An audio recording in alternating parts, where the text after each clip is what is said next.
Hi everyone, I'm Minnie Small, and today I'm going to be sharing how you can create dynamic sketchbook illustrations with paint and pencil. In this video we'll be looking at how we can add texture to a watercolour landscape. For this painting I'm using Strathmore mixed media sketchbook in 5.5 by 8 inches, Lyra polycolour pencils, Daler-Rowney watercolours, and Princeton brushes. So we're starting by finding an empty page in our sketchbook and clipping it open, grabbing our watercolour palette, a selection of coloured pencils in yellow ochre, pink, blue, green, brown and grey, and a round brush in the size 6. You'll also need some water to clean your brush in, and you might want a rag to dry off your brush. We're going to start just by drawing out a border around where we'll do our painting. You don't necessarily have to do this, but sometimes it's nice to be able to frame a painting on the page. So I'm just drawing a very loose rectangle around the border of the page with curved corners. Then just below the halfway mark in that rectangle, I'm drawing a line across the middle to mark the horizon, and then starting with some wobbly lines coming out sort of diagonally in that top portion of the painting to start mapping out some clouds. These shapes are just completely random, but they all follow a similar angle. They're different widths, different sizes, different lengths, and they get a little bit thinner as they get to the corner of the sky. Then drawing a slightly curved line from the horizon down towards the corner of the page. And the same again, just curving that round so that it becomes wider at the bottom to show the perspective, and continuing to map out some of the perspective by drawing another line from the horizon out to the edge of the page, and the same again on the other side. And just adding another line on top of that to show where there will be a wall, and a wobbly line following the same sort of perspective, thinner at the top and coming out further at the bottom and curving out towards the edge. This will be a hedge that we'll see alongside the path. And just up in the distance, drawing a couple of wobbly lines to show where there'll be a few trees, and now just drawing in a couple of sort of wonky triangle shapes to show where there'll be some bushes on this side. And that's it for the sketch. It's really simple. You could honestly go into this without sketching at all. And now we're already ready to paint. So grab your palette and start mixing a light blue colour. I like to add a little bit of yellow to my blue when I'm painting the sky, just because I think it makes a bit more of an interesting sky blue. And then cleaning off my brush a little bit and starting to paint in the sky with just plain water, making sure not to fill in those clouds and leave the paper white where those clouds will be.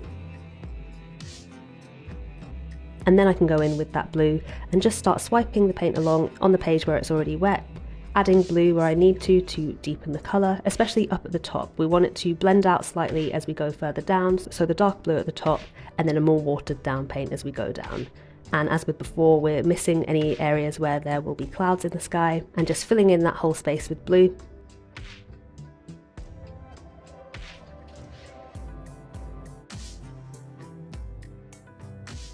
Going back in with a bit more of a dark blue, again right at the top, and then just working our way down back through what we've painted already, letting the amount of paint on our brush sort of blend out and mix in with the paint that we've already got there so that we can make this nice gradient. And if at any point you find that a certain area is too dark, while it's still wet you can use your paintbrush, clean it off, dry it off a bit and soak up some of the paint that was on there. Then I'm going into some yellow ochre and adding a little bit of brown and starting on that path. So just going along the inside edge, working my way down, thickening the line as we go. And the same on the other side, leaving a little bit of white in the middle.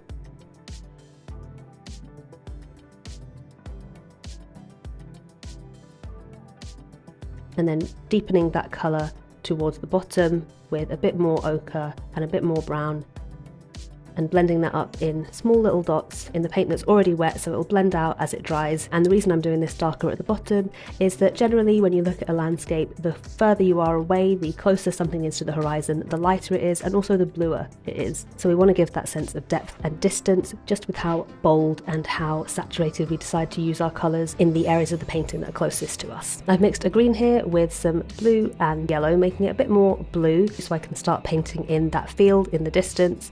Again, because this field is further away, we're making it a bit more blue just to show a bit of the atmosphere and distance. And I'm just filling in that field area with that flat colour and then adding in a bit more green towards the bottom, again into that wet paint so that it can blend out.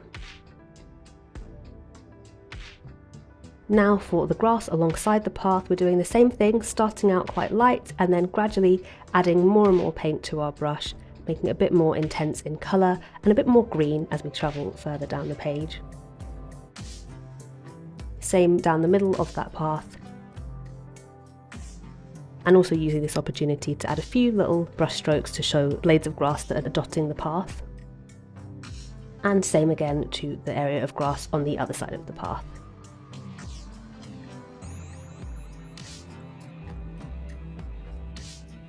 And with this one, not just deepening the colour towards the foreground, but also the area of shade under the bushes. Now we're mixing blue with a little bit of black and watering that down to use as shadow on the underside of the clouds. So just follow the shape of the clouds, but keep the top of them white and paint in little areas of shadow, focusing on the bottom edge of each cloud. And do that for all of the clouds that you've sketched in.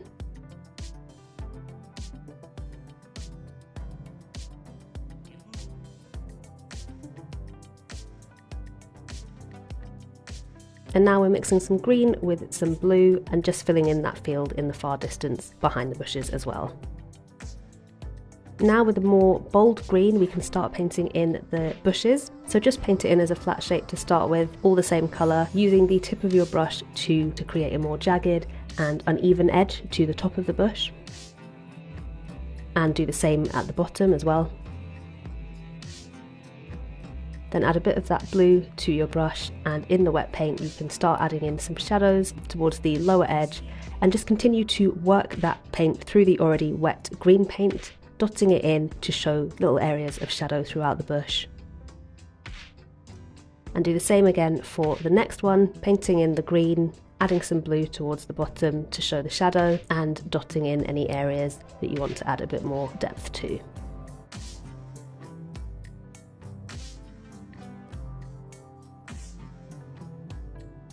Same again for the final bush, and you can see I've left the edges white just for now while the other bushes dry, just so that they don't end up bleeding into each other. But by the time you finish the final bush, you can probably go in and start painting in the blank edges that you've left.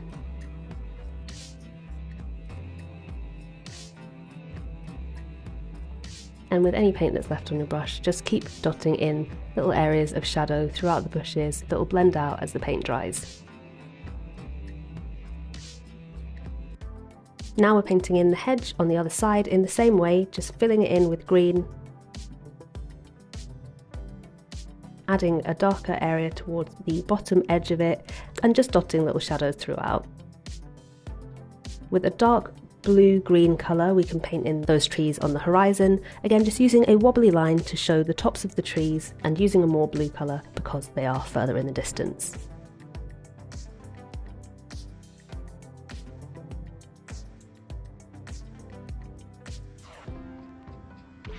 Finally, we're going to add some red to the ochre that we already have on our palette and just paint in this brick wall.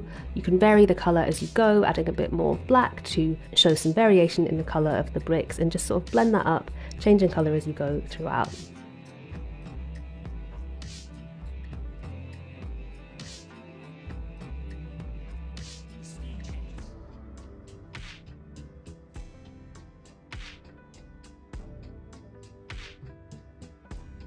Now we're adding some more shadow now that everything is dry, so you can take a reddish bluish colour and paint the underside of the bushes, as well as making a bit of shadow on the grass underneath the bushes as well, and using a dry brush or a clean brush to blend that shadow area out into the rest of the grass.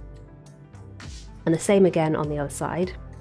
And then using a bluey grey colour you can also shade the underside of that hedge and just work the paint throughout the hedge randomly. Same with the bushes on the other side, add a few little dots here and there to show a bit more shadow where the other shadows that you painted might have blended out.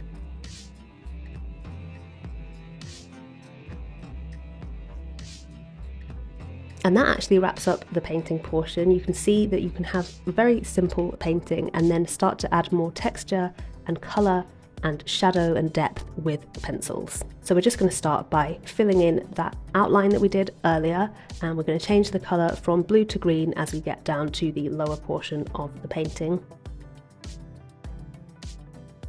And again back to blue as we get back to the sky.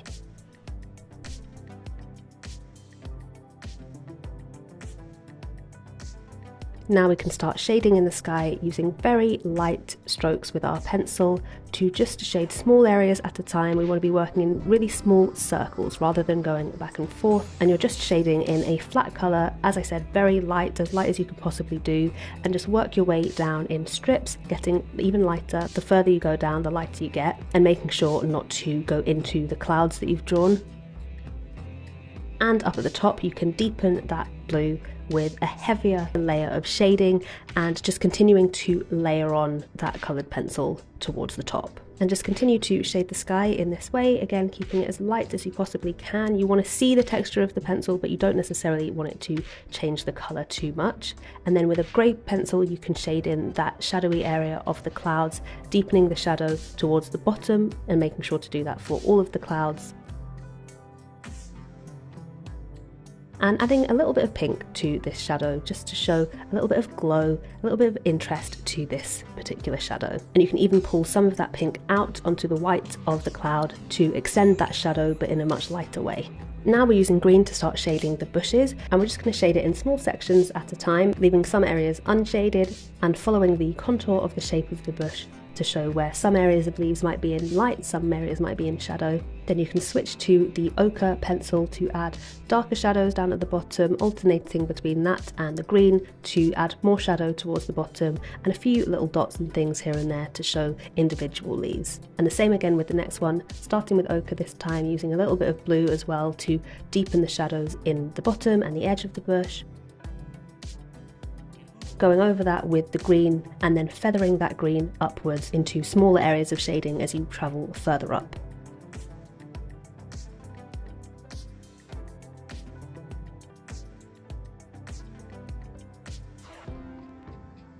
And again, same for the final bush.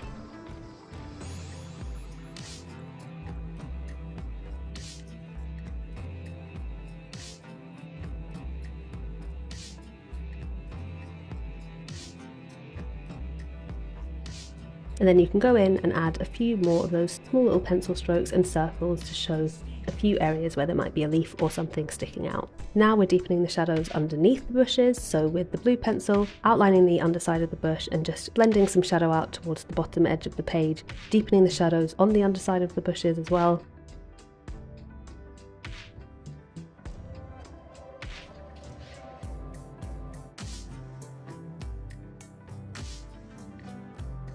And now you can use the ochre pencil in very small circles to start shading in the path, using smaller and smaller circles as you get further into the distance. And then on top of that you can go in with the darker brown and do the same thing, but with not as much coverage, making it look like there are individual little pebbles going up along this path. Same again on the other side.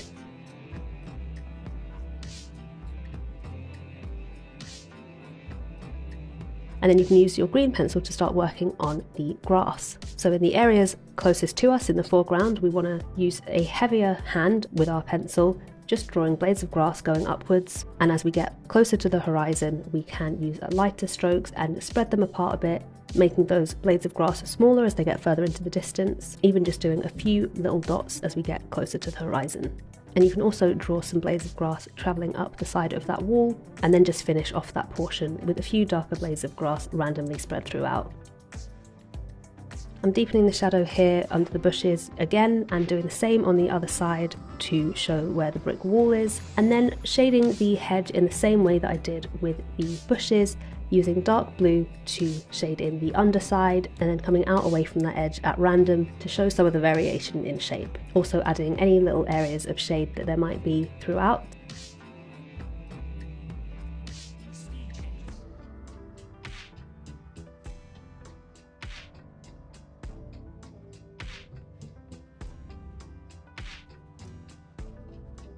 And going in with the green again to add texture to the hedge and also add a bit more shadow, a bit more subtle shadow. Now I'm outlining the top of the hedge with a wavy line, and from there I'm going to shade upwards into the field so that we can continue to see how the grass appears darker and more saturated the closer it is to us. So again, we'll fade that shading out as we get further into the horizon.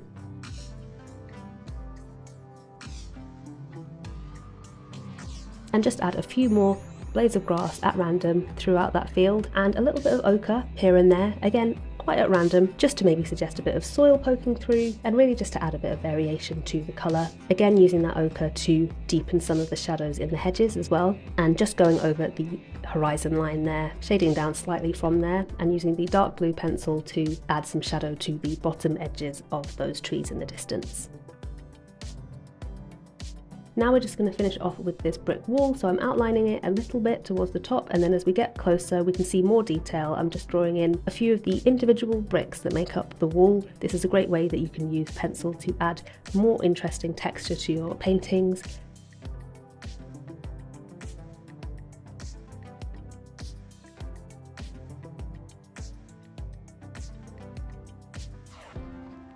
And I'm just shading in between where those bricks are, adding a shadow underneath the hedge in pink and blue, deepening the shadow underneath the hedge with blue and grey, and finishing off with some more shading and hints of little leaves and twigs on that hedge. But that wraps this painting up. Adding pencil to your watercolour paintings can do a great job at introducing different textures, deepening shadows, even adding contrast to highlight areas of your painting with unexpected pops of colour. So I hope you've enjoyed this time in your sketchbook, and I hope to see you soon for another painting. Thanks for watching.